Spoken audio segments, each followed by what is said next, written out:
Hello students. आज का हमारा टॉपिक क्लास 8th का हिस्ट्री से है, लेसन 7, जिसका नाम है बुनकर, लोहा बनाने वाले और फैक्ट्री मालिक। इसको आज हम पढ़ेंगे। ये काफ़ी शॉर्ट नोट्स हैं जिसको आप प्रिपरेशन करके एग्ज़ाम में अपने अच्छे नंबर ला सकते हो। तो आइए हम शुरू करते हैं। 19वीं सदी में सूती कपड़े के मशीनी उत्पादन में ब्रिटेन को दुनिया का सबसे प्रमुख औद्योगिक राष्ट्र बना दिया था। 1850 में लोहा और इस्पात उद्योग ब्रिटेन में पनपने की वजह से इसे दुनिया का कारखाना कहा जाने लगा। 1850 ईस्वी में लोहा और इस्पात उद्योग जो है वो ब्रिटेन में शुरुआत होने लगी थी, जिसकी वजह से उसको दुनिया का कारखाना कहा जाने लगा। अब दूसरा है भारतीय कपड़े और विश्व बाजार।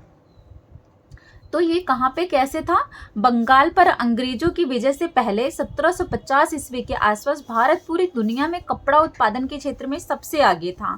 जब अंग्रेज जो है नहीं आए थे हमारे देश में, भारत में नहीं आए थे, तब बंगाल में 1750 के आसपास पूरी दुनिया में कपड़ा देता था। उत्पादन के क्षेत्र में सबसे आगे था वो। भारत सबसे ज़्यादा कपड़ा उत्पाद करता था। दक्षिण पूर्वी एशिया, जावा जैसे जावा, सुमात्रा और पेनांग तथा पश्चिमी एवं मध्य एशिया में इन कपड़ों का भारी व्यापार था। यूरोप के व्यापारियों ने भारत से आया बारीक सूती कपड़ा सबसे पहले इराक के मूसुल शहर में अरब के व्यापारियों के पास देखा। बारीक बुनाई वाले सभी कपड़ों को मसलिन या फिर मलमल कहने लगे।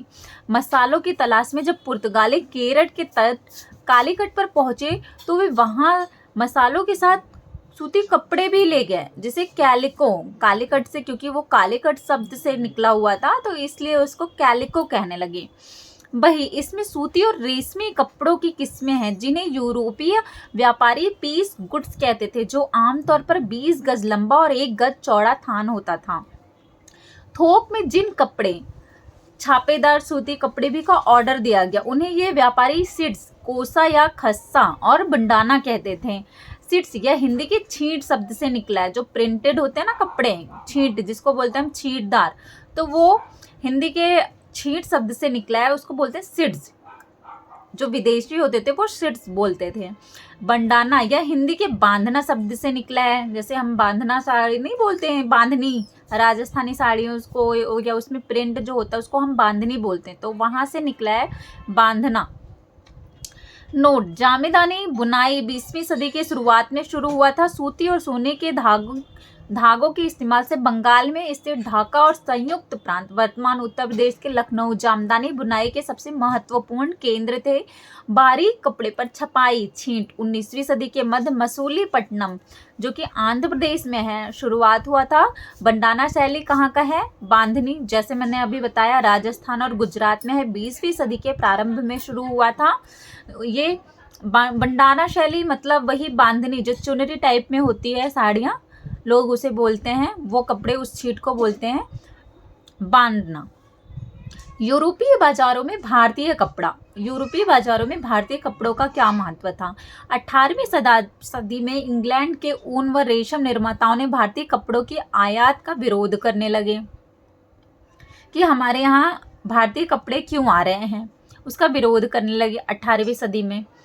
1720 में ब्रिटिश सरकार ने इंग्लैंड में छापेदार सूती कपड़े छींट के इस्तेमाल पर पाबंदी लगा दी। इस कानून को भी कैलिको अधिनियम ही कहा गया, क्योंकि उनका जो है बिक्री कम होती थी ना, भारतीय कपड़ों को लोग ज़्यादा पसंद करते थे, तो उनको ये लगता था कि भारतीयों को ही लाभ पहुंच रहा है, हमें लाभ नहीं मिल रहा है, इसलिए उन्होंने उस पर रोक लगा दी। और उस रोक लगाई थी उसे एक अधिनियम का नाम दे दिया गया, जिसका नाम कैलिको अधिनियम रख दिया गया।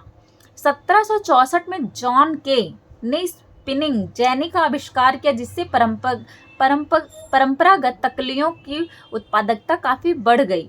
1786 में रिचर्ड ऑकराइड ने वास्प का इंजन आविष्कार कर दिया, जिसने सूती कपड़ों की बुनाई को क्रांतिकारी रूप से बदल दिया।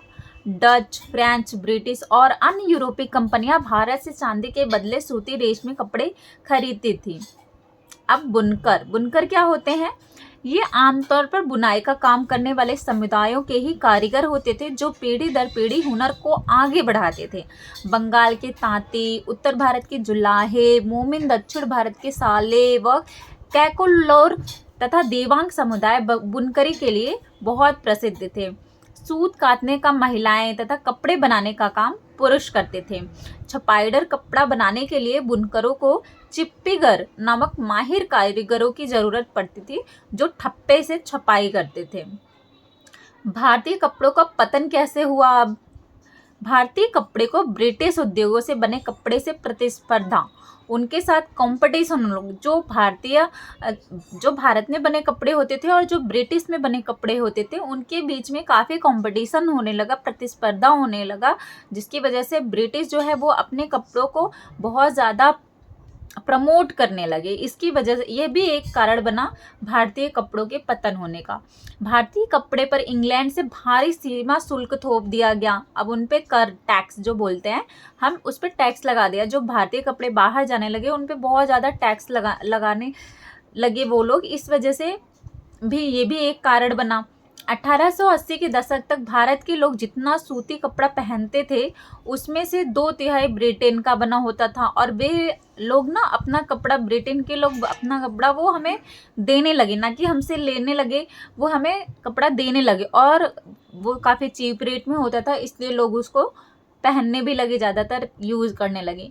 1830 के दशक तक भारतीय बाजार में ब्रिटेन में बने सूती कपड़े से पट गए।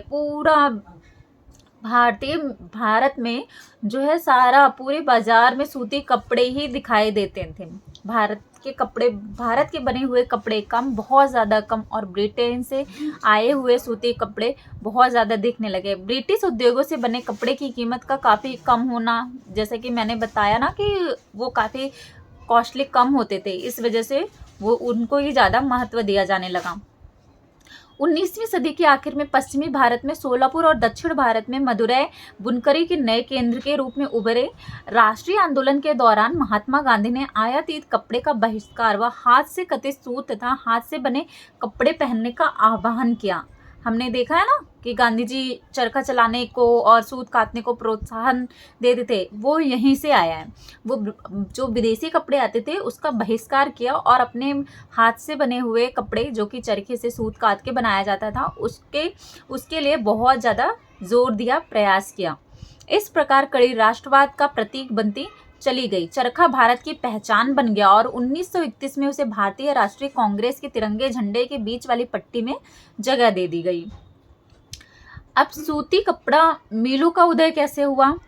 भारत में पहला सूती कपड़ा मिल 1854 में बम्बई में स्थापित हुआ। यह कताई मिल थी। सन 1900 तक आते आते बम्बई में 84 कपड़ा मिलें चालू हो चुकी थी। अहमदाबाद में पहला कारखाना 1861 में खुला। 1862 में संयुक्त प्रांत स्थित कानपुर में भी एक कारखाना खुल गया। भारतीय कपड़ा कारखानों की समस्याएं। ब्रिटेन से आए सस्ते कपड़ों का सामना करना पड़ता था। अधिकतर देशों में सरकारें आयातित वस्तुएं, भारतीय कपड़ों पर सीमा शुल्क लगाकर अपने देशों में औद्योगिकरण को और बढ़ावा देती थी। प्रथम विश्व युद्ध के दौरान भारतीय कारखानों से बने कपड़ों की मांग बढ़ी। अब आते हैं टीपू सुल्तान की तलवार और वुड्स स्टील। ये क्या था? टीपू की तलवार वुड्स स्टील से बनी थी, जो दुश्मन के लौह कवच को भी चीर सकती थी, यानी कि बहुत ज़्यादा मजबूत। टीपू की तलवार की मूठ पर कुरान की आयतें लिखी हुई थी। आज यह तलवार इंग्लैंड की संग्रहालय की बहुमूल्य संपत्ति है। अब इसे शायद पता नहीं, इसमें है, विजय माल्या ने खरीद ली थी। वुड स्टील में लौह में कार्बन की अधिक मात्रा मिलाकर बनाया जाता है। यह दक्षिण भारत में बनाया जाता था। वुड से स्टील की तलवारें बहुत पैनी और लहरदार होती थी। इनकी यह बनावट लोहे में गड़े कार्बन के बेहद सूक्ष्म कणों से पैदा होती थी। विश्वविख्यात वैज्ञानिक और बिजली व विद्युत चुंबक का आविष्कार करने वाले माइकल फैराडे ने भारतीय वुड स्टील की विशेषताओं का 4 साल तक अध्ययन किया है। 19वीं सदी तक लोहे के प्रगलन का कार्य बंद होने के कारण औपनिवेशिक सरकार का वन कानून था। अब भारत में लोहा व इस्पात कारखानों का उदय कैसे हुआ? 1904 में अमेरिकी भूवैज्ञानिक चार्ल्स बर्ड और जमशेदजी टाटा के सबसे बड़े बेटे दोराबजी टाटा ने अगरिया समुदाय, जो कि लोहे में काम करने वाले लोग होते हैं, उनको बोलते हैं अगरिया समुदाय, की मदद से राजहारा पहाड़ियों को ढूंढा। अगरिया समुदाय के लोगों ने ही लौह अयस्क का एक और स्रोत ढूंढने में मदद दी, जहां से बाद में भिलाई स्टील संयंत्र को अयस्क की आपूर्ति की गई। सुवर्णरेखा नदी तट पर औद्योगिक शहर बसाया गया, जिसे जमशेदपुर नाम दिया गया, जो कि अभी भी है। यहाँ तात आयरन एंड स्टील कंपनी, जिसको बोलते हैं टिस्को भी बोलते हैं, की स्थापना हुई, जिसमें 1912 से स्टील का उत्पादन होने लगा। 1919 तक टिस्को में बनने वाले 90% इस्पात को औपनिवेशिक सरकार ही खरीद लेती थी। तो ये रहा आपका लेसन 7 का। इसमें कोई भी कंफ्यूजन हो आप कमेंट बॉक्स में पूछ सकते हैं। और ये आपका शॉर्ट नोट्स है, अगर आप अच्छे से इसको पढ़ लेंगे तो आपकी एग्ज़ाम की पूरी तैयारी हो जाएगी। Thank you.